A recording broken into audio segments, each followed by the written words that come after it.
makanya sekolah kita pada masa ini memberikan sebuah tema yang sangat pas dengan situasinya, yaitu pemilahan sampah dan penghijauan. Yang kedua, gaya hidup yang kurang bagus yang kalian lakukan selama ini. Tadi yang sudah dibilang di lapangan apa? Kalau habis makan jajan, sampahnya ditaruh di. Ya, sekarang tangannya ke atas mah. Ya, semua. Lalu masuk ke laci. Nah, cari apapun yang ketemu, apapun yang dilakukan, ya. Terus ada, ya. Buang ke tempat sampah Hanin tuh ada bungkus-bungkus permen. Apalagi kertas kapal-kapalan. Nah, buang. Saya yang masih bingung membedakan antara sampah organik dan sampah anorganik. Siapa yang masih bingung? Masih. Ya. Oke, baik. Nanti Bu Guru akan berikan teorinya apa itu sampah organik dan apa itu sampah anorganik. Kemudian bagaimana nanti cara pemilahan sampah itu sehingga nanti justru sampah itu bisa dimanfaatkan. Kira-kira dimanfaatkan untuk apa sampah? Konsumsi ulang? Yakin mau mengkonsumsi sampah? Daur ulang bisa daur ulang ya, bukan dikonsumsi ulang ya sayang ya. Oke. Kemudian sampah juga kalau ditumpuk akan bisa menjadi kompos. Tahu kompos? Apa? Pupuk kompos. Pupuk gimana? Jadi sampah kotoran kambing, kotoran ayam, ya sampah-sampah. Nanti di sini selain pemilihan sampah di proyek ini kalian juga akan diajari bagaimana caranya penghijauan, go green, agar sekolah Anda nanti kelihatan hijau, bersih. Kalau satu sekolah saja sudah ada gerakan penghijauan, lalu di sekolah lainnya dengan satu kabupaten, lalu satu pulau, maka Indonesia dan bahkan dunia akan menjadi wilayah yang penuh dengan penghijauan, sehingga penghijauan itu menghasilkan apa? Oksigen, menjadi jantung bagi dunia. Ya, baik. Sebelum masuk ke sini kita akan mempelajari dulu apa elemen-elemen yang ada dalam profil Pancasila. Ya, elemen-elemen yang akan kita tuju di dalam proyek profil pelajar Pancasila ini. Nanti dicatat agar kalian tahu ya. Yang pertama, oh iya, bukunya kalian ini buku khusus ya, buku khusus untuk proyek ini. Kenapa sementara di buku ini? Ini nanti selama 2 minggu akan kita gunakan. Setelah Anda dapat teorinya ini, nanti kita langsung praktek. Betul-betul praktek memilah sampah, kemudian praktek penghijauan menanam. Ya, nanti dibentuk tim-tim kelompok. Oke? Kepada Tuhan Yang Maha Esa.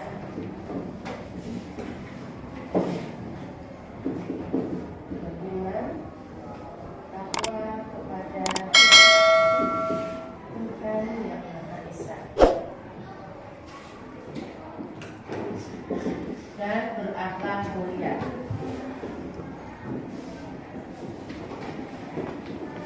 Nah, sambil kalian menulis, dengarkan penjelasan dari sebelum. Yang pertama, dimensinya adalah beriman, takwa kepada Tuhan Yang Maha Esa, dan berakhlak mulia. Jadi diharapkan setelah nanti kalian dapat teori, kemudian melakukan praktek, itu di dalam pelaksanaannya harus ada unsur-unsur bahwa kita beriman.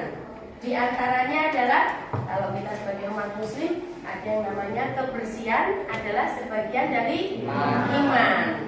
Maka ketika kita melakukan kebersihan lingkungan, melakukan pemilahan sampah, maka kita sudah mengamalkan bahwa kita adalah orang yang beriman.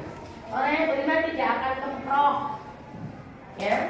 Orang yang beriman tidak akan istilahnya apa, badek, mandi misalnya untuk kebersihan diri, kebersihan lingkungan.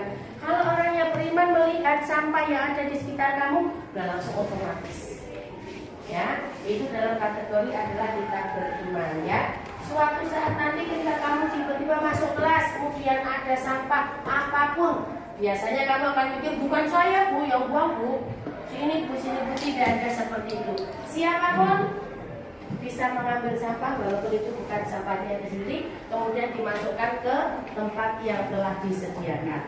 Di sekolah sebetulnya ada dua tong sampah selalu di depan kelas itu, sampah organik dan sampah anorganik.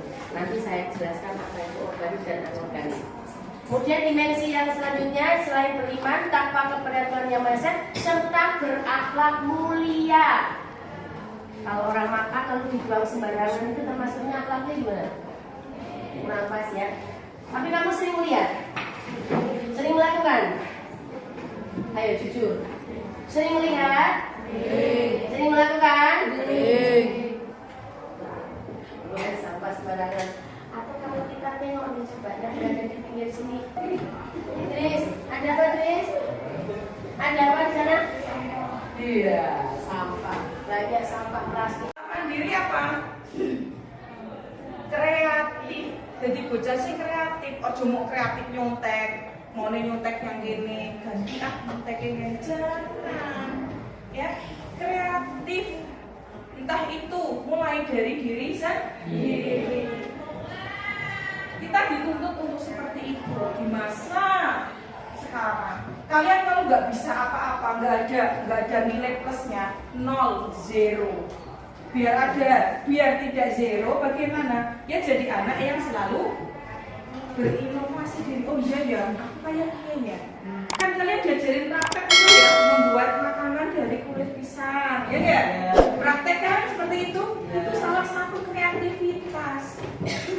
Barangkali nanti kalau sudah dewasa ada yang punya keahlian buat bom industri itu, ya enggak? Nah, sekarang sekolah harus seperti itu, kreativitas harus tetap dipupuk. Ada yang buat aneka masakan yang up to date. Kemarin ada jelly, ada tambahan kulit pisangnya, ada di atasnya ditaburi apa, itu kan suatu kreativitas.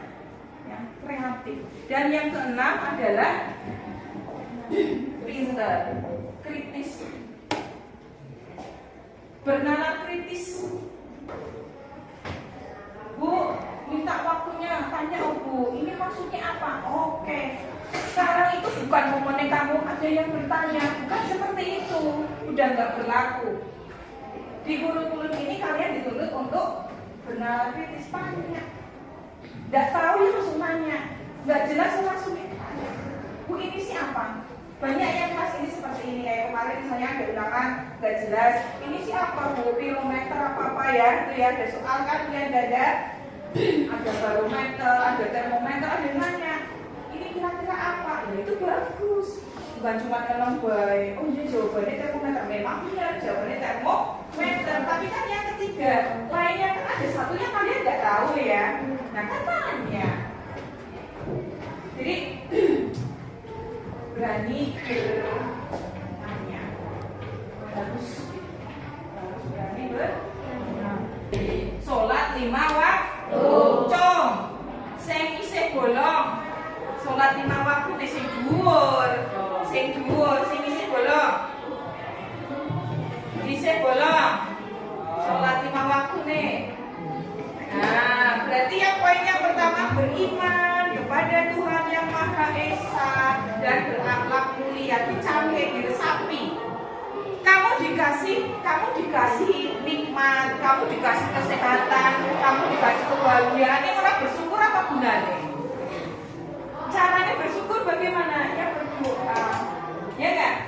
Doa untuk kamu sendiri dan doa untuk orang tua. Orang tua terutama, ben rezekine wong tuamu akeh dan barokah, ya enggak? Ya. Biar apa? Biar masa depan kamu untuk yang namanya menggapai masa depan kan butuh biaya, butuh budget, ya enggak? Kalian kan mintanya ke orang tua. Nah, orang tua biar rezekinya lancar ya kamu ikut mendoakan. Sholat 5 waktu bismillah apa itu? Dari dalam diri sendiri. Ojo nganti bolong. Siap? Siap. Bismillahirrahmanirrahim. Sholat 5 waktu. Tangi esuke sing gasik. Tangi ini setengah 6. Nang olehnya apa kowe? lebih pagi lagi. Mending setengah 6. Ada yang setengah 7 baru bangun. Ya, ada yang suka jangan sama seperti itu. Ya itu poinnya baru poin yang pertama loh ya. Poin yang pertama yang harus kita lakukan itu mak gelap kok ya. Oh iya ya. Selama ini sholatnya di dalam. Aku rata ndongakne Bapak Ibu. Yang simpel, doa yang simpel yang setiap saat harus kalian baca. Dulu namanya doa sapu.